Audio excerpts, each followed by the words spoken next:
I am your beloved Count Olaf. I'm a Buddhist, I'm a Muslim, I'm a Christian, I'm whatever you want me to be. You know, it all comes down to the same thing. You're in a loving place or you're in an unloving place. If you're with me right now, we cannot be unhappy. It's not possible. It's not possible. Life doesn't happen to you, it happens for you. How do I know this? I don't, but I'm making sound, and that's the important thing.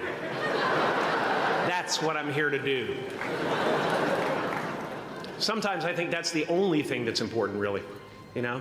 It's just letting each other know we're here, reminding each other that we're part of a larger self. In a sense, self-examination is part of an essential part of growing and reaching some point beyond where you are. Yeah, it's that, and it's an addiction. An addiction to trying to figure out, and maybe this is an impossible task, but you know, everybody's looking for bliss, you know, in some way or another. And I think I've come to the realization lately that that bliss comes in waves, and everybody gets a certain amount of it. Yeah. But in between, it's just hard work being in this body. You know? And that it is the unwise person to expect bliss will be there all the time. Absolutely, you know? Absolutely. As someone who's done what you're about to go and do, I can tell you from experience, the effect you have on others is the most valuable currency there is. Because everything you gain in life will rot and fall apart, and all that will be left of you is what was in your heart. My choosing to free people from concern got me to the top of a mountain. Look where I am. Look what I get to do. I did something that made people present their best selves to me wherever I go. The only one I hadn't freed was myself, and that's when my search for identity deepened. I wondered who I'd be without my fame. Who would I be if I said things that people didn't want to hear? Clap. Or if I defied their expectations of me? You know, what the hell? What the hell? You know, whatever. I just want to be myself. If I lose a few fringe people who can't deal with the fact that you know, that there's other forces in the world, that's okay with me. After talking to you for a couple of hours, I mean, I get this sense you are a big bundle of conflicting emotions. Well, I think you're very emotional about a lot of things. It's all very close to the surface. Yeah, it is. I've decided to be there. I only act in the movies. I want to be the greatest actor that ever lived, frankly.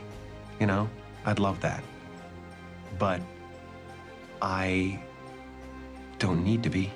I just really want to be here. That's it. When the opportunity arises and I'm on the set, Can you cover the action?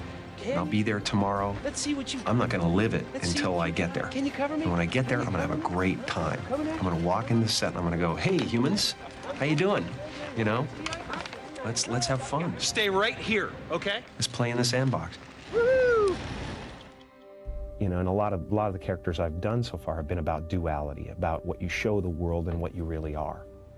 And so I've always been trying to reconcile the two.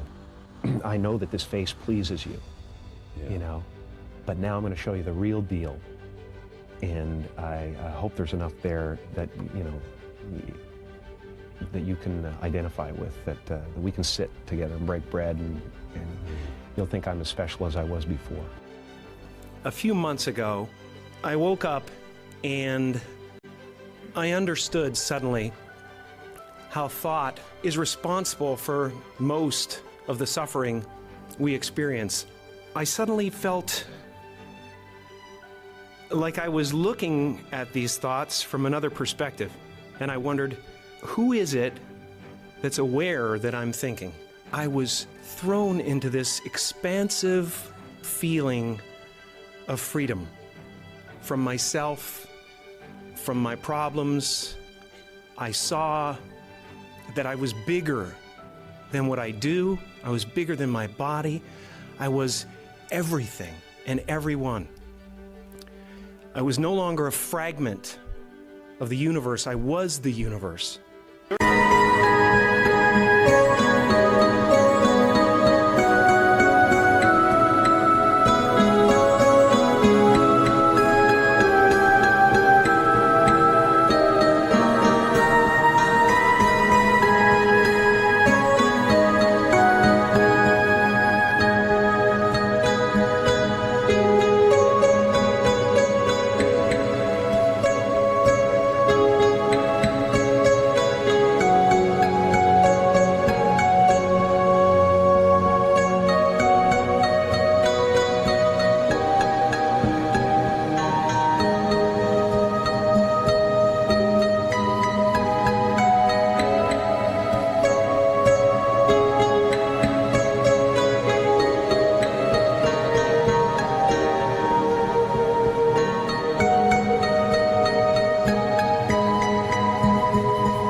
is not to figure out how it's going to happen for you, but to open the door in your head. And when the door opens in real life, just walk through it.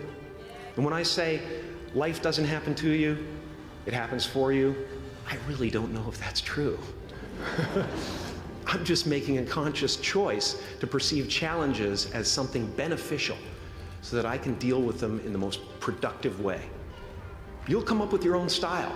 That's part of the fun. Oh, and why not take a chance on faith as well? And what do you own now? What is it you own, you think? I think I own my self-esteem. I own my, I guess, what I own, when you think about it, is my faith. Yeah. That's what I own. Not religion, but faith.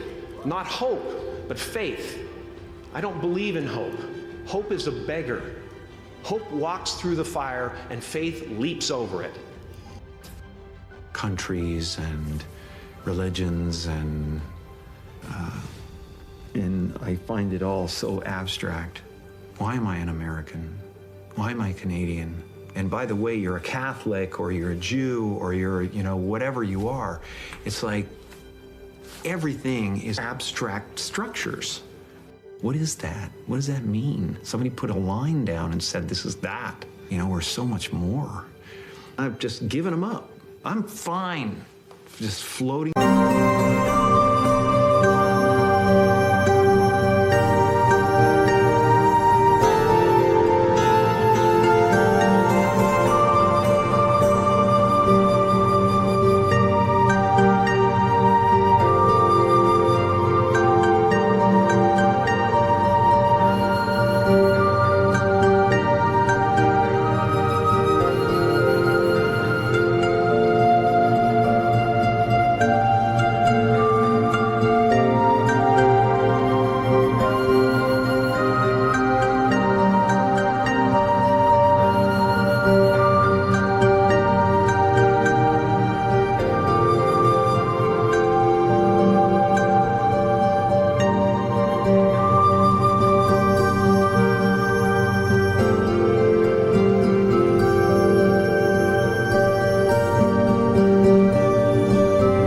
Through space, flying 6,000 miles an hour around the sun,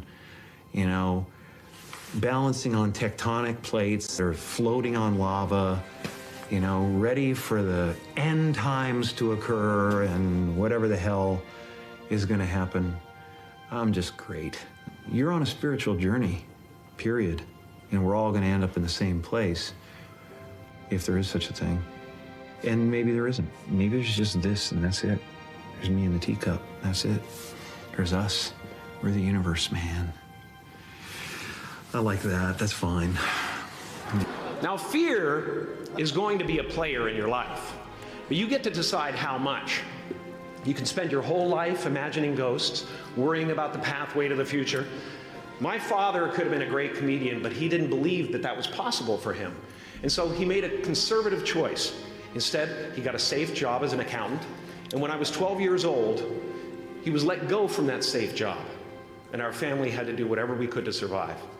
I learned many great lessons from my father, not the least of which was that you can fail at what you don't want. So you might as well take a chance on doing what you love. And after you walk through those doors today, you will only ever have two choices: love or fear. Choose love, and don't ever let fear turn you against your playful heart.